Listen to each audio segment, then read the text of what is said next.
Hi student, तो आज फिर से हम एक नई क्लास का इंपॉर्टेंट टॉपिक सर्कल लेके आ रहे हैं। तो आज हम सर्कल के थ्योरम करेंगे, लेकिन सर्कल के थ्योरम करने से पहले मैं आप लोगों से थोड़ा सा सर्कल को एक्सप्लेन करना चाहूंगा। सर्कल होता क्या है।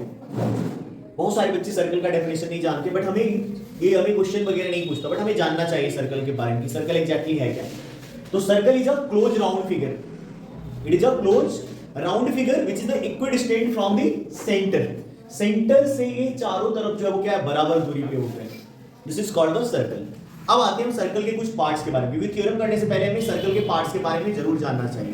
तो सर्कल के पार्ट्स में आगे सबसे पहले जो हमने पढ़ा इक्विडिस्टेंस, सेंटर से जो दूरी होता है उसको कहते हैं radius.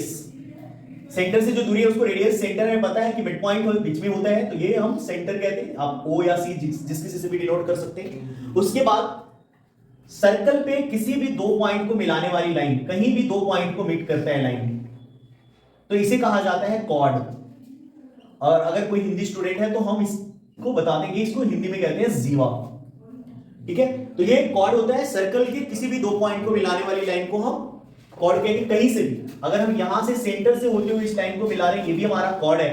But this is also called diameter. The longest chord is called diameter. The longest chord of a circle is called diameter. तो ये हमारा क्या है, डायमीटर है। और जैसा कि आप देख रहे हैं कि इधर सेंटर से यहां तक रेडियस है, तो यहां से यहां भी रेडियस होगा। तो डायमीटर का एक रिलेशन होता है, d is equals to r plus r। r plus r कितना हो जाएगा, 2r। तो इससे हम क्या है, रेडियस निकाल सकते हैं। अगर हमें डायमीटर सम टाइम गिवन है तो रेडियस क्या होता है, d by 2। तो ये आपका डायमीटर हो गया। ठीक, नेक्स्ट इसमें जो हम पार्ट्स देखेंगे, कॉर्ड को हमने देख लिया। कॉर्ड के बाद कॉर्ड से जो घिरे हुए पार्ट होते हैं, कॉर्ड से जो कॉर्ड और ये आर्क बोलते हैं। देखिए सर्कल के जो ये पूरे पार्ट है, जो बाउंड्री है सर्कल का, तो इसको सर्कमफेरेंस कहा जाता है। बट इसके जो पार्ट होते हैं, सर्कमफेरेंस का पार्ट हम इसे आर्क कहते हैं, आर्क। तो ये आर्क यहां से ए बी अगर मैं लिखूं यहां पे, तो ए बी एंड आर्क। तो आर्क और कॉर्ड के बीच के घिरे हुए पार्ट को हम सेगमेंट कहते हैं। ये हमारा सेगमेंट होता है।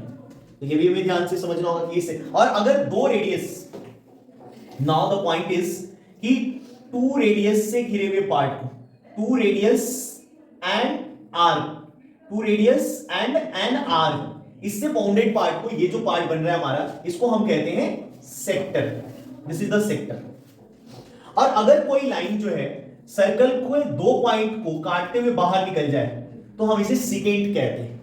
और अगर सर्कल को बाहर से कोई लाइन टच करे किसी पॉइंट पे तो हम इसे टेंजेंट कहते हैं। तो ये पार्ट्स होते हैं हमारे सर्कल के। सर्कल का डायमीटर जो है वो क्या करता है, सर्कल को दो इक्वल हाफ्स में डिवाइड करता है। तो आते हैं हम लोग सर्कल के थ्योरम के ऊपर।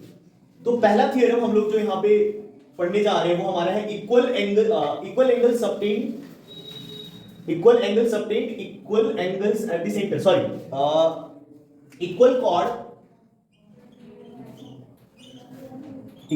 Subtend equal angle at the centres.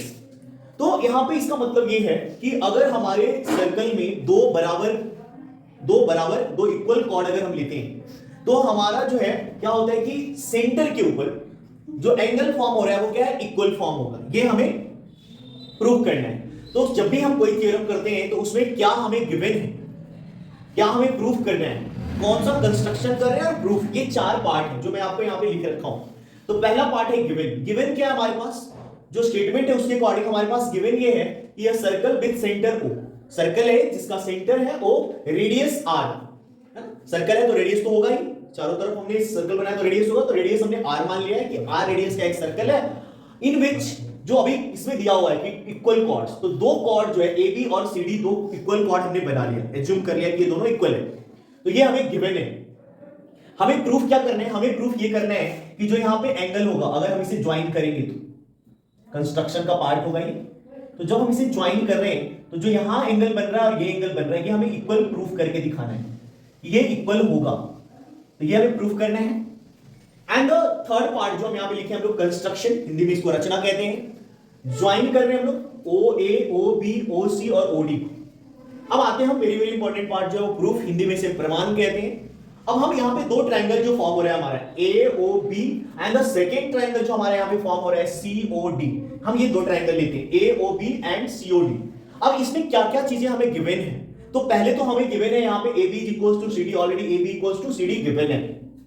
अब आप देखेंगे ये क्या है OA और OC, तो OA is equal to OC क्यों है इक्वली, क्योंकि किसी भी एक सर्कल में कितने भी रेडियस हम ड्रॉ कर ले सारे रेडियस क्या होते हैं बराबर होते हैं, तो ये रेडियस है तो OA और OC इक्वल होगा because of radius. Again OB is equal to OD, ये भी क्या है सर्कल का रेडियस, तो एक ही सर्कल पे जितने भी रेडियस हम ड्रॉ करें सभी के सभी क्या होंगे इक्वल होंगे, तो ये इक्वल हो गया। अब इस ट्रायंगल में हम ये देख रहे हैं कि तीनों साइड बराबर आ रहे हैं जिसे हम कहते हैं साइड, ये भी साइड है और ये भी साइड, तो साइड साइड साइड कॉन्ग्रुएंसी से triangle AOB congruent to circle triangle COD। और जब दो ट्रायंगल कॉन्ग्रुएंट हो जाता है जैसा कि आपने कॉन्ग्रुएंसी में पढ़ा होगा, तो कॉन्ग्रुएंट दो सर्कल अगर हो जाता है तो जितने भी उसके बचे हुए रिमेनिंग कॉरस्पॉन्डिंग पार्ट्स वो अपने आप इक्वल हो जाता है। तो अगेन यहां पे हमारा कॉरस्पॉन्डिंग पार्ट जो हमें जो प्रूव करना है कि angle AOB is equal to angle COD by CPCT। तो ये हमारा, अब हम आते हैं दूसरे एक थ्योरम लेके आए हैं जिसका नाम है the perpendicular drawn from the centre of the circle to the chord bisect the cord.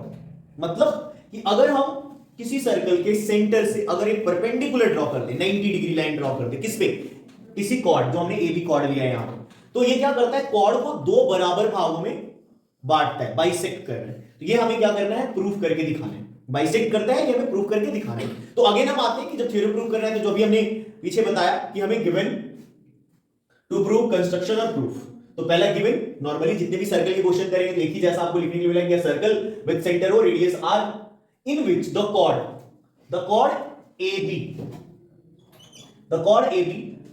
and OD is perpendicular to AB, OD जो है वो क्या है AB के ऊपर परपेंडिकुलर है।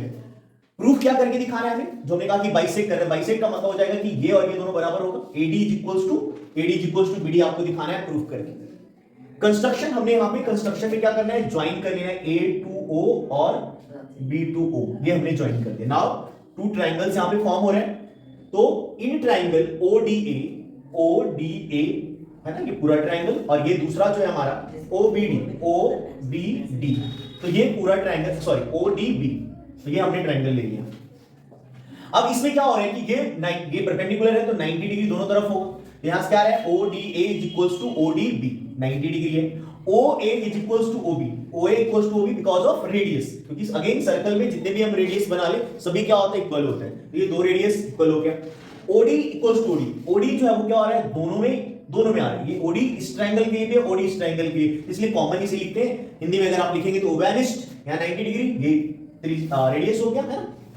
अब RHS कॉन्ग्रुएंसीज, क्योंकि ये राइट एंगल हो रहा है हमारा, ये हाइपोटेनियस, राइट एंगल के सामने वाला क्या होता है हाइपोटेनियस होता है, तो ये हाइपोटेनियस है और ये एक साइड है, तो RHS प्रॉपर्टी से RHS कॉन्ग्रुएंसी से ट्रायंगल हमारा जो ODA है वो कॉन्ग्रुएंट हो गया ODB के। और अगेन हमने भी कहा था कि अगर कोई भी ट्रायंगल कॉन्ग्रुएंट हो गया तो बचे हुए रिमेनिंग जो पार्ट्स हैं वो सभी जो अपने आप क्या होता है एक दूसरे का कॉरस्पॉन्डिंग पार्ट इक्वल हो जाता है।